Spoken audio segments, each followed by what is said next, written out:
الحمدللہ رب العالمین والعاقبۃ للمتقین والصلاة والسلام علی اشرف الانبیاء والمرسلین اشہد ان لا الہ الا اللہ وحدہ لا شریک لہ واشہد ان محمدا عبدہ ورسولہ اما بعد اعوذ باللہ السمیع العلیم من الشیطان الرجیم من ہمزہ ونفخہ ونفثہ بسم اللہ الرحمن الرحیم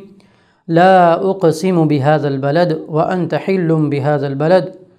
بسم اللہ الرحمن الرحیم والتین والزیتون وطور سینین وهذا البلد الامین۔ مسجد حرام اور مسجد نبوی صلی اللہ علیہ وسلم کے فضائل بہت زیادہ ہیں۔ اس مختصر وقت میں چند فضائل اور چند باتیں ہم اپنے سامنے رکھیں گے۔ شروع میں جو میں آپ کے سامنے 30ویں سپارے کی 2 صورتوں کا شروع سے حصہ پڑھا ہے، پہلے میں اللہ رب العزت اس میں بھی اس شہر کی قسم کھا رہے ہیں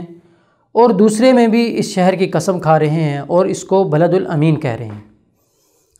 یہ ایسا شہر ہے کہ جس شہر کو اللہ رب العزت نے شروع دن سے، جب سے اللہ رب العزت نے آسمان اور زمین کو بنایا ہے، اس وقت سے اللہ رب العزت نے اس کو حرمت والا قرار دیا ہے اور اس کو اللہ رب العزت نے اس کی حرمت کو پامال کرنے پر سخت سزا کی وعید سنائی ہے۔ اور یہ ایسا شہر ہے کہ جس کو اللہ رب العزت نے جس کے بارے میں فرمایا ان اول بیت وضع للناس للذی ببکۃ مبارکا وہدی للعالمین، یہ ہدایت کا سرچشمہ ہے، یہ تمام جہانوں کے لیے اس سے ہدایت پھوٹتی ہے، پھوٹتی رہے گی۔ اور اللہ رب العزت سے دعا ہے کہ اللہ رب العزت اس کی حرمت، اس کے امن کو قائم و دائم رکھے اور اس سے ہدایت اسی طرح پھوٹتی رہے اور اللہ رب العزت اس کو ہمیشہ کی طرح پھلتا پھولتا اور امن کا گہوارہ بنائے۔ تو اللہ رب العزت نے اس کو ہدایت کا سرچشمہ بنایا ہے۔ اس سے پہلے بھی اور اس کے بعد بھی ہمارا یہ موضوع چلتا رہے گا کہ اللہ رب العزت نے اس کو حرمت والا بنایا، اس کی چیزوں کو امن والا بنایا، اس کے رہنے والوں کو امن والا بنایا اور اس کے اندر نماز جو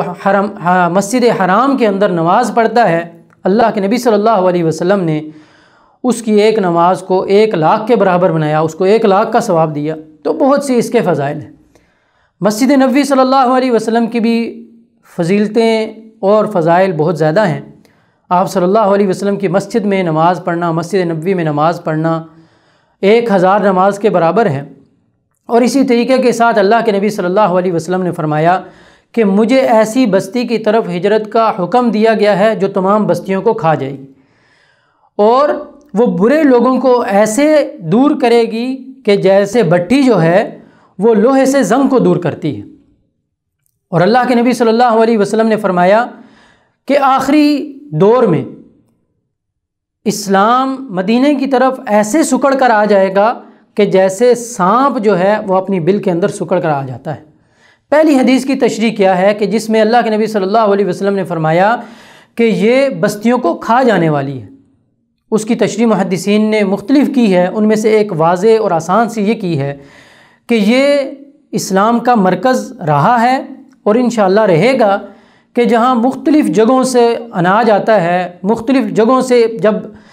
جنگوں کا دور تھا، اللہ کے نبی صلی اللہ علیہ وسلم نے فتوحات کی تو وہ غنیمتیں آتیں اور مدینہ منورہ کے اندر وہ جمع ہوتی تھیں اور وہاں پر لوگوں میں تقسیم ہوتی تھی۔ تو یعنی ہر جگہ کا جو مال ہے وہ مدینہ میں آ رہا ہے۔ اور جو دوسری حدیث ہے کہ جس میں نبی صلی اللہ علیہ وسلم نے فرمایا کہ اسلام سکڑ کر آخری دور میں مدینہ میں آ جائے گا، اس طرح جس طرح سانپ بل کے اندر سکڑ کر آ جاتا ہے، کہ جس طرح شروع اسلام میں مدینہ منورہ اسلام کا سنگم تھا، اسلام کا مجمع تھا، یہاں پر اسلام جمع تھا، آخری دور میں بھی ایسے ہی ہوگا کہ اسلام سکڑ کر یہاں پر آ جائے گا۔ اور یہ وہ جگہ ہے مدینہ منورہ جہاں نبی صلی اللہ علیہ وسلم نے ہجرت کی اور آپ صلی اللہ علیہ وسلم کے ساتھ آپ کے محبوب لوگوں نے ہجرت کی، جہاں انصار و مہاجرین کے محبت اور الفت اور اتحاد اور اتفاق کے قصے جو ہیں وہ ہمیں ملتے ہیں۔ تو یہ بڑی عظمتوں والے دونوں شہر ہیں۔ اللہ رب العزت ان کی عظمتوں کو، ان کی رفعتوں کو،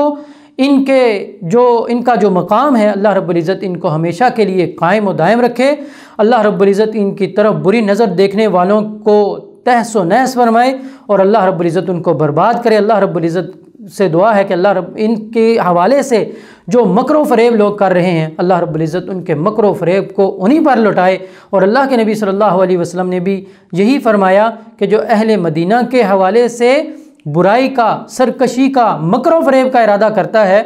اللہ رب العزت اس کو ایسے پگھلا دیں گے کہ جیسے پانی کے اندر نمک پگھل جاتا ہے۔ اللہ رب العزت سے دعا ہے کہ اللہ رب العزت ان کی عظمتوں، ان کی رفعتوں کو قائم و دائم رکھے، اور اللہ رب العزت ان کا ہمیں پاسبان بنائے۔ اقول قولی ھذا استغفر اللہ لی ولکم ولسائر المسلمین والمسلمات۔